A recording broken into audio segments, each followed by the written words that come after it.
Hello, our dear listeners. This is Yurii from ORIL, and that's another episode of our podcast, Blueprint Podcast that we love, and where we talk about the technical solutions in the real estate world and a lot of different technical things. And today, our new guest is pretty awesome guy, and he's not really related to the real estate world, but he knows a lot of things about AI. And also, you've been working with a big company that changed the world. And let me introduce you to Mike Todasco. Ta-da! So that's going to be a big round of applause, but Hello. because Hey, it's Yuri. just me in the studio. Yeah, that's not a lot of them. So, Mike, tell us a little bit more about yourself. Why did you decide to dive so deep in AI and became the AI specialist nowadays? No, thanks for having me. First of all, Yuri, and look, I'm excited, for this conversation today. Who am I? I'm a guy who started off. I started off with an undergraduate degree in finance. And I didn't know what I was going to do. I remember taking real estate classes and a whole bunch of stuff in my undergrad. I had no idea what I was going to do out of school. Wound up in corporate finance. Wasn't a very good fit doing that. Um, Moved into strategy and then started my own business at some point. That failed. I got an opportunity to work at PayPal, and I was at PayPal for like 11 years, working, building products. And eventually, for the back half of my time there, I was running the innovation group at PayPal. Amazing experience, great job. Got exposed to a lot of new and emerging technologies as part of that. And more recently, for the last 2.5 years or so since I left PayPal. Been focused solely on the world of AI, and currently I'm at the James Silberad AI Center at San Diego State, where I'm a visiting fellow. So I teach and do a whole bunch of stuff in AI. But to answer your question directly, why AI? I think, in short, it will be the most revolutionary technology of all of our lifetimes. It is going to change the world more than I could possibly even imagine. And, it's something I just want to have a little piece, being at the center of, educating others about, and so forth. Yeah, there's a lot of things that changed our world so far, like internet, I don't know, penicillin. That was a lot of different things from different areas that make the world better and more interesting to live our days.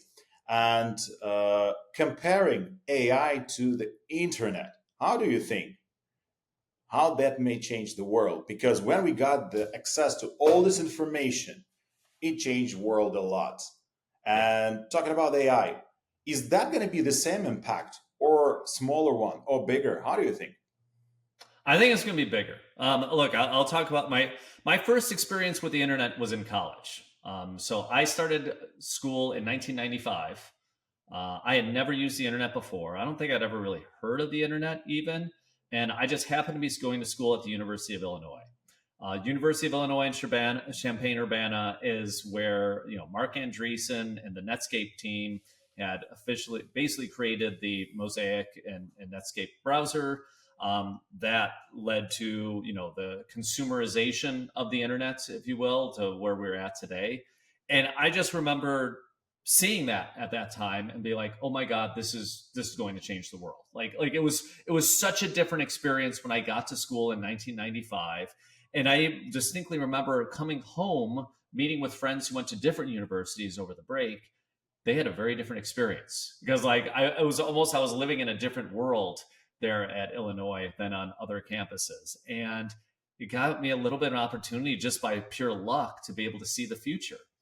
And fast forward to today in the world that we're living in now, like I think today also we are having, people are using these AI tools to their fullest ability or what we think are, and those who are not, like are having two very different experiences in life and work around that. It's like it has changed so many things in my life already. And the potentials for what AI can do go far beyond what the internet has been able to enable. So I think it's going to be greater. I mean, look, to be very clear, you couldn't do these things if you didn't have the internet. Like, so the internet is enabling all of these things to, of course, happen.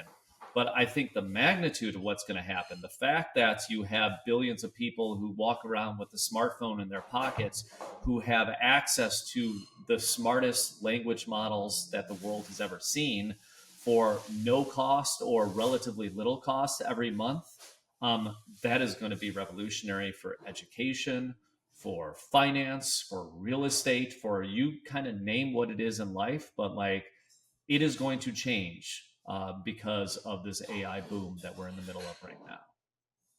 Yeah, I think you're right about that because we attend a lot of conferences. I think we attend about 7 conferences last year, and every single time at that real estate conferences, what we saw that a lot of new startups who using AI like a base of their solution that they're trying to implement in the real estate world. To be honest, the reason why we created this podcast, that's because we found that the real estate world not so digitalized like we want to. As an example, just go to the fintech sector and you will see tons of different applications, tons of different solutions. That's not a lot of them in the real estate world. And some of them people trying to implement right now. And in my personal opinion, I think that's going to change the real estate world a lot. Like at some point, PayPal changed the world of payment.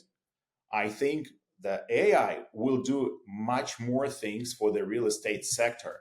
And just be the person who know a lot about the AI. How do you think how the AI can be used in the real estate sector? Where would you implement this stuff?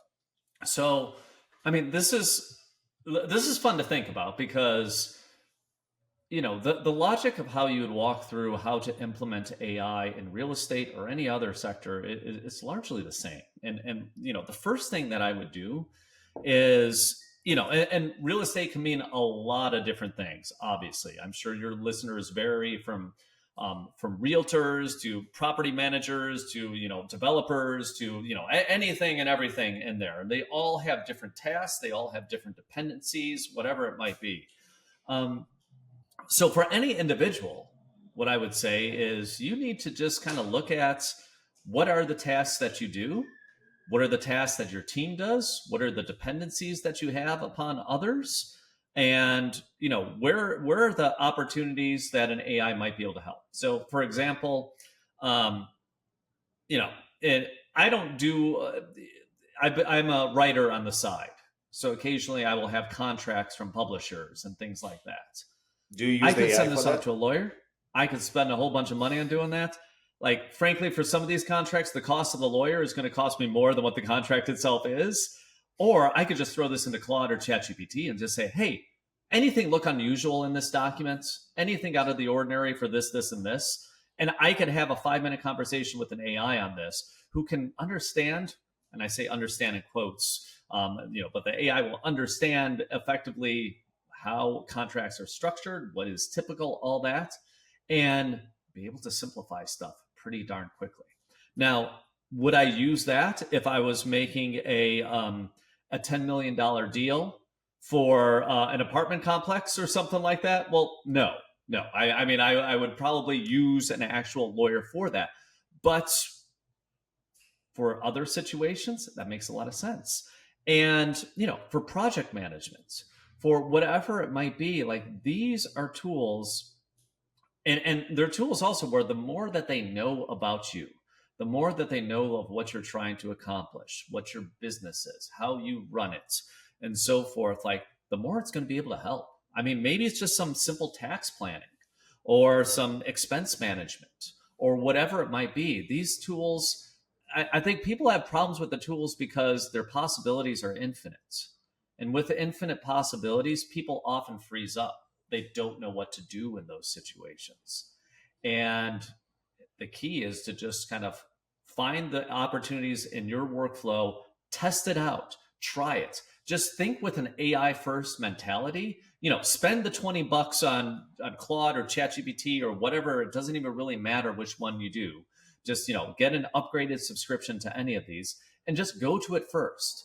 And of the 10 things you put in there, you're going to find out like 3 or 4 of them, wow, it actually did a pretty good job. And 5 or 6 of them, it didn't really do what I wanted it to do. and that's fine. Then change the workflows on those three or four. And that's how I would start the process for anybody individually in the space. Okay, thank you for the answer. And how do you think? Because our previous guests many times compare AI with what was the name of the company from Terminator? Oh, Skynet? Skynet. Yeah, you see, you know that that Yeah, actually was a sure. test. So everybody's compared the GPT with the Skynet and say like, oh my God, we never know where that's gonna end up. And some people say, nah, it's just a simple tool. There's nothing special about that. Some people just using it like me. It helps me a lot in my daily routine. It saves me a lot of time. But what do you think about the people in general? I'm not talking about your environment. I'm pretty sure that you folks know what you guys talking about. But in general, just the people, regular people that you meet uh, on the street, I don't know, on the market. What do you think? Do they underestimate or overestimate the AI nowadays? Um, that's a great question. I think people who don't use the AI overestimate what it can do today in the short term just because they're not as familiar with it. They don't see all the limitations. They think it's going to be able to, spit out a wonderful book or a beautiful video or whatever else. And like, those things are hard still. So, like, in the short term, I think people who don't use the products are overestimating. I also think that people who do use the products today are probably underestimating the long term impact of these. Like, I do think that we are going to see some level of job displacement. That is going to happen. Not as much with the tools today, but in some areas, like as we move towards the potential of an artificial general intelligence, like, sure. I mean, what if this was better than the best lawyer in the world?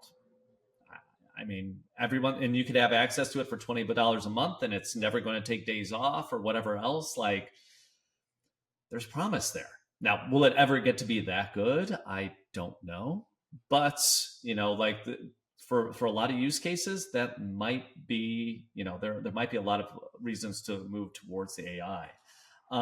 Skynet itself, it's funny. So you're right. I actually spent this past summer. I took a break from most of my writings, and I just wrote about AI based movies. And I went back. I went back to like the 1920s with Metropolis and wrote about 2001 and Her and just kind of all the movies of that. And it was just trying to see like how people thought about AI over time and like what has been the evolution. And of course, Skynet in the perception of the Terminator is a big part of that. And look, the honest answer is none of us know. I think, look, what makes for a good story is conflict. And it would make for a really boring story if the AI was like, oh, it's fine. It's not going to harm us. Like this whole man versus machine narrative that's existed for hundreds and thousands of years of storytelling. I mean, that's basically what AI is. It's a man versus machine narrative. And, you know, of course we want man to win. Some stories, like the Steven Spielberg AI movie from about 20 years ago, was interesting because it actually painted humans as being the bad guys in that movie. So that was one that actually switched it a little bit. But for the most part, most of our exposure from AI has come from mass media, movies, and things like that. AI is always painted as the bad guy because it makes for a much more better, much more interesting story. But that's the only exposure most people have had to this. And of course, we're going to all think it's going to take us over, kill us all, want to do that. Is it actually going to? Like, it's not clear to me that AI has any wants or desires other than task completion in what it is trying to achieve. Um, we will see over time, but like nothing has like given me any sort of pause to really think like, oh gosh, we're entering the Skynet era, other than potentially some like companies making these models that are becoming humongous and very powerful from that perspective. But that robots actually taking over, I don't know. I'm not too worried about that. I will say at Okay, least. okay. Thank you for sharing that. So the question is like, before we reach that point where AI trying to kill all of us, and right now it's just a tool that's helping us a lot. We already have a lot of tools based on AI. If that would be one specific tool that you can develop based on AI, doesn't matter, just a tool of your dream, something that I don't know will deliver food for you, or maybe just paying your bills or something like that, what that would be, what kind of the tool, the specific application would you develop that you think might change not just to your daily routine and your life, but the world? Wow, great question. I'm going to give two answers to that. One I've already built, and the other one, I don't know, maybe I should go build. So the first one is something I just built, and anybody can do this. And again, I will preface this by saying I'm not a doctor. This is not medical advice. But what I do personally is within ChatGPT, you can create something called custom GPTs. I have uploaded basically all of my health information in there, blood tests, MRIs, like anything imaginable about myself, I have in there in my accounts. So if anything is wrong with me or is anything of like moderately of the question, I go there and the insight that I get is pretty awesome. Look, in the United States, like I see my doctor maybe 20 minutes a year or something like that. Like, primary You're in care good health. physicians, you don't, yeah, and like that's probably a lot for a lot of people. You just don't have time or access. And my doctor has probably, I'm sure, hundreds of different people. He doesn't know my whole chart. I mean, 20 minutes a year, how much can he possibly know me? But the AI knows everything. It's infinitely patient. I could ask it dumb questions. I could take a picture of a menu and say, hey, given my diet goals, which one of these is the best thing for me to eat off of this menu? I could do any kind of things like that. And I use that all the time. And look, and anybody can do that. Again, you just need to make a custom GPT. Frankly, you need to be comfortable with sharing this stuff with OpenAI. For me, the risk reward was enough that I'm like, I feel I'm getting enough benefit that if they do something nefarious with this data, I feel I will come away in the end. But you got to make your own personal decision. But that's one thing I do now. And very quickly, the thing I haven't done is I want to make an AI tool for teachers where they can. I have a strong belief that the more you customize and personalize subjects like math and math tests and so forth for kids, or math homework even, the better they're going to understand it. So as a kid, I loved baseball, and I would collect baseball cards. And on the cards were all these statistics, and I basically learned math by reading baseball cards. I would just study these things for hours and hours.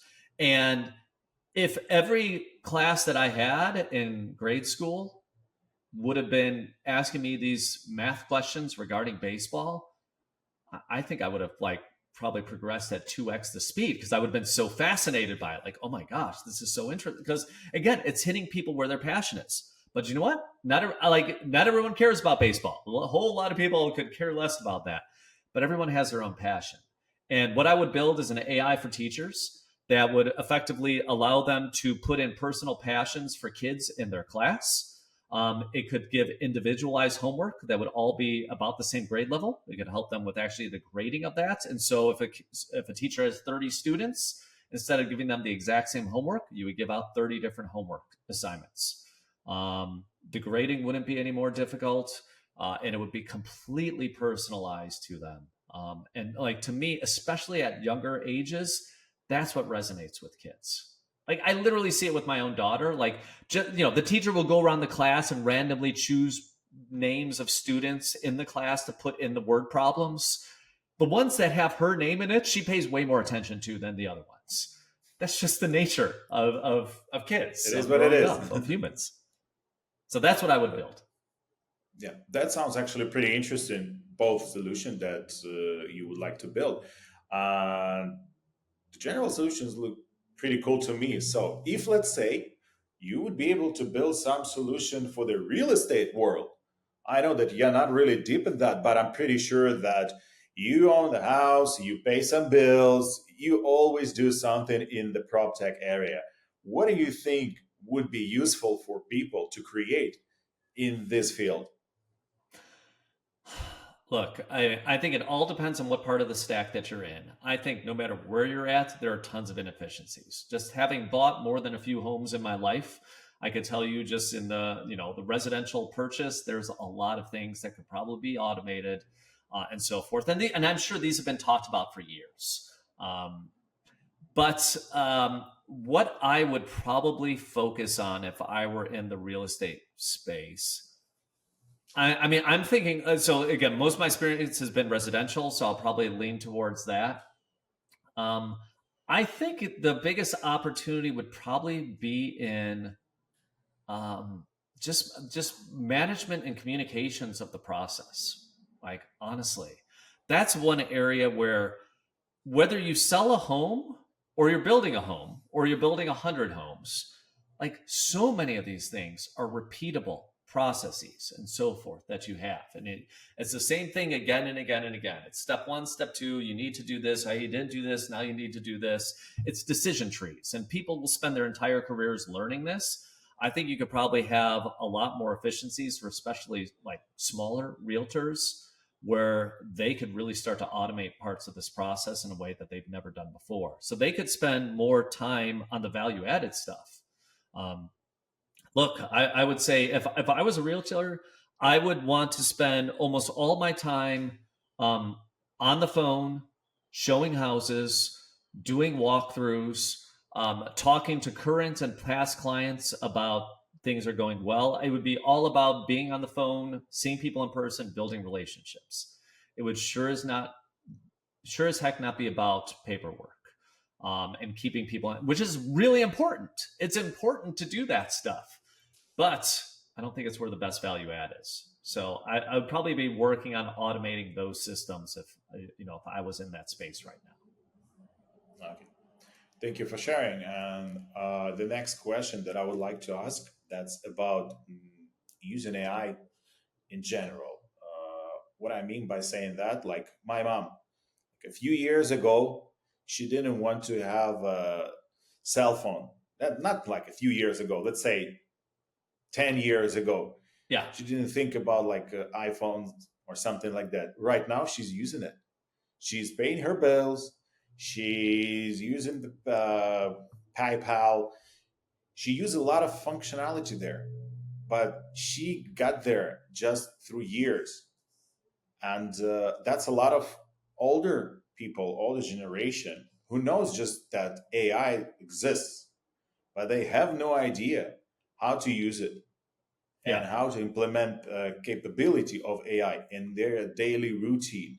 What would you suggest to do to that people who just know about the AI, but they do not know how to use it? How you would suggest them to learn how to use it and understand the benefits of AI? Yeah, look, for people who aren't using AI, they probably just haven't seen the benefits. Just like you said, Yuri. I mean, it's one of those things that until you really find that, it's hard to know, well, what is this for? I remember, 25 years ago or so, my dad being like, what do I need email for? I don't need that. I'm never going to use that. Like, what? It doesn't make any sense.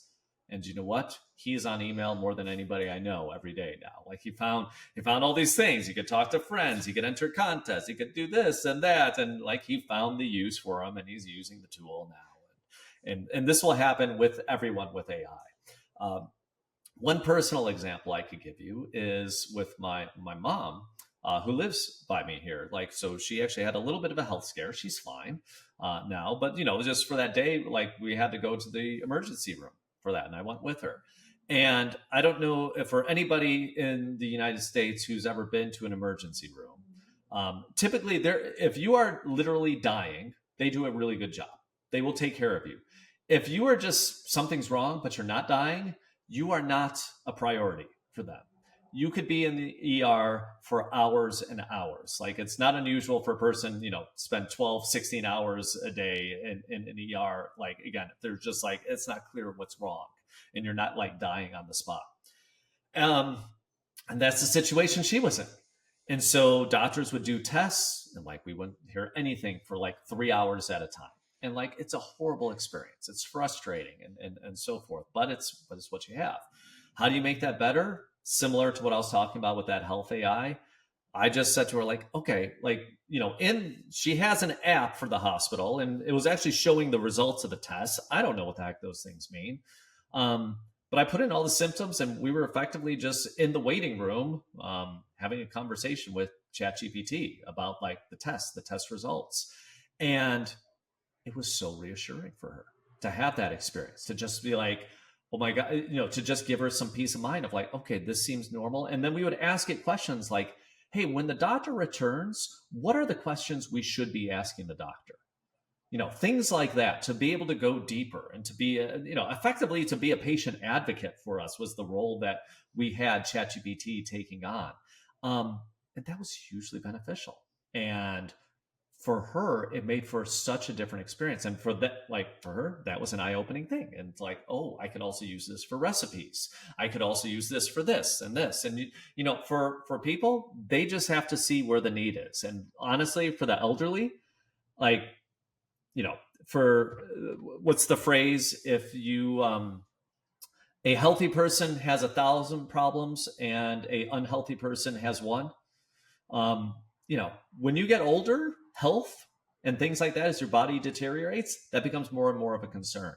And these tools can help you a lot with that. So, dare I say, if I had somebody I loved who was close to me, who I want to introduce to this, I might start to just go in that direction and say, hey, again, this is not a doctor, and I'm not giving medical advice here, but you can use these tools to actually help you in that whole process and just make it a better experience.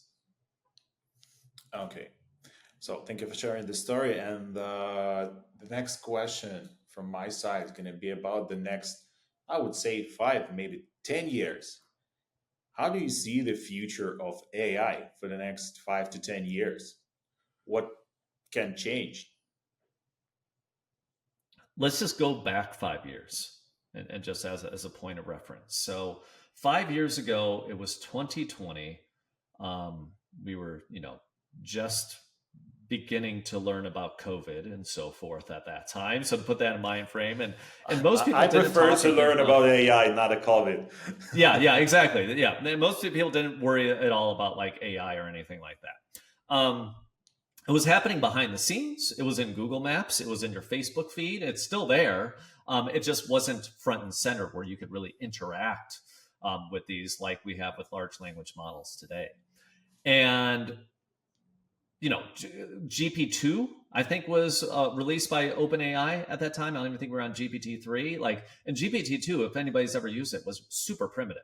Like, take the worst large language model that exists today, and it probably was like 10% of what that could have been. But there was promise there.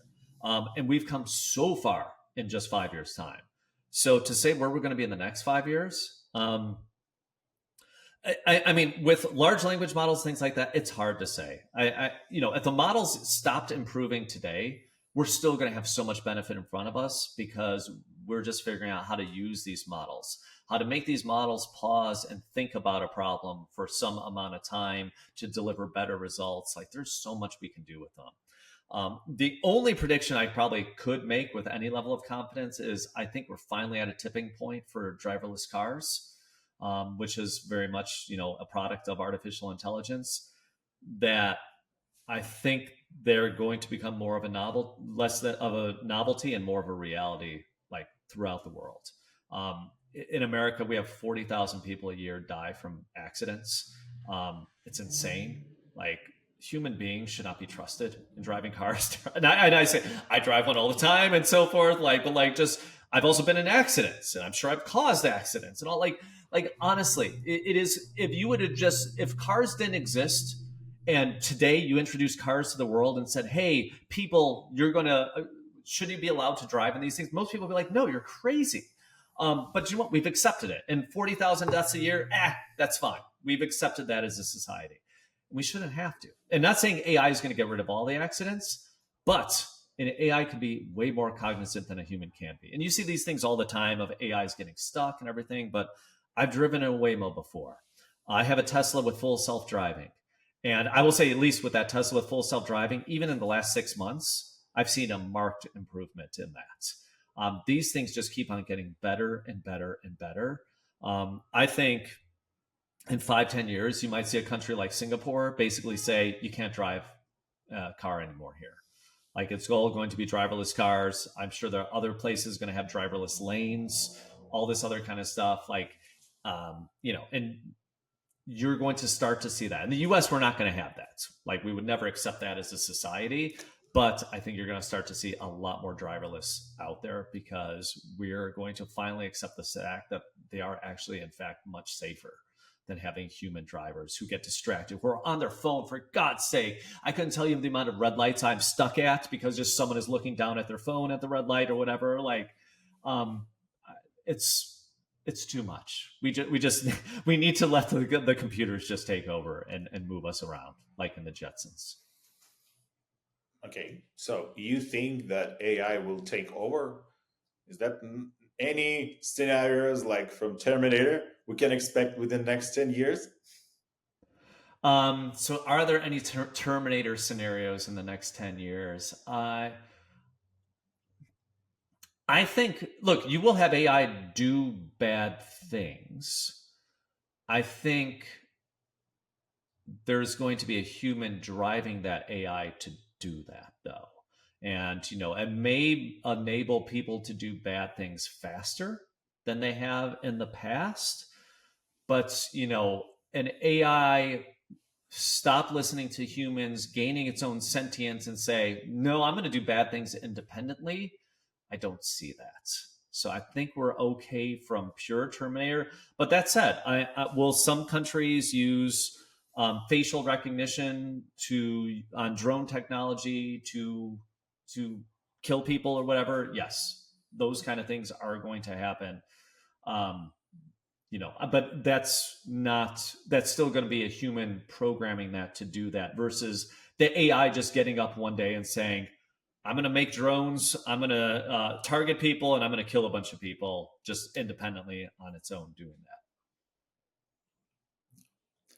that. Okay, so and I think that's going to be, if not the last, but one of the Yeah, we can't end on last drones questions. killing people and stuff like that. I don't want to end with that, Yuri. Yeah. Yeah, definitely. That's why I'm gonna ask you, what is the plan for you and your friends, like in your environment, for the next few years in implementing AI or expanding AI? What do you guys plan to do with that? Just admire and watch how it grows, or you want to change something or add something to it? Um, that's a really good question. I think, the things that we're doing at the lab at San Diego State, which I'm part of, like we're doing a lot of work with AI, with the Department of Defense, for example, on post-traumatic stress disorder. Like, are there ways that an AI can help people in those situations? They have come back or whatever it might be. And that's going to be applicable far beyond defense to many other things out there in the world. I think, we're just starting to dig into the research and the implementation on areas like that, where I think there is a lot of good that AI can add. And AI is infinitely patient, where human beings are not. I could ask an AI the same question 15 times. I'm like, can you explain that differently? Can you explain that differently? I can never get that with a human being. And there's some scenarios where I think an AI is going to be a perfect complement to a psychologist or a psychiatrist, for example. You know, they're not there 24/7, like waiting for every call, but the AI can be, and it can be helpful. And I think we're going to start to figure out those areas. And those are some of the things that we're looking at and working on at the university. So, and as these models get stronger and can do more, we're only going to be able to see like the implementation and the benefit of that help us. Ultimately, these things are a tool. They're a tool no different than a calculator or a computer or a hammer. Like AI is a tool, and it is up to all of us to just find the ways to like utilize it that is best and most effective for ourselves. Yeah, yeah. That's much better than talking about the drones that killing people. So the last question is going to be, where would you suggest to our listeners learn more about the AI and AI capabilities and the ways how they can implement that capabilities in their specific area, like in our case for our podcast in the real estate world and prop tech domain? So I could recommend, I have a newsletter on LinkedIn that people could, it's free if people want to learn about AI. There's other newsletters and podcasts and books and all these things out there that people can read. And I think that's all great. But I think the best thing for people to learn about AI is just to use it. It's as simple as that. If you don't know how to use it, ask the AI. So take $20, get a subscription to Claude or ChatGPT. I would start with those. Those are typically the best ones. Commit to spending that $20 because more often than not, I think it's worth putting a little bit of skin on the table so you take it a little bit more seriously. So put that out there and say, hey, I'm in real estate. I do this. This is what my business does. I don't trust you, or I'm not even sure what I'm supposed to do with you, AI. Tell me what you think. And do you want to start having a conversation with it? Start going back and forth. And the thing is, you can never just accept, be like, oh, it doesn't know how to do this, therefore this thing is stupid. Well, do you want, if you ask the question in a slightly different way, if you do, like, you just have to keep playing with it. You have to really embrace your inner child. Like, no kid gets a new toy and just kind of tries it once and be like, this doesn't fit in here. I'm done. No, you keep trying. You figure it out. You work with things on it, and that's what people have to do. And honestly, if you do that for like 30 minutes a day for a month, what is that? That's like 15 hours you will spend with an AI. You will have a whole new world open up to you. And what I would say is use it personally and professionally. Use it for your business.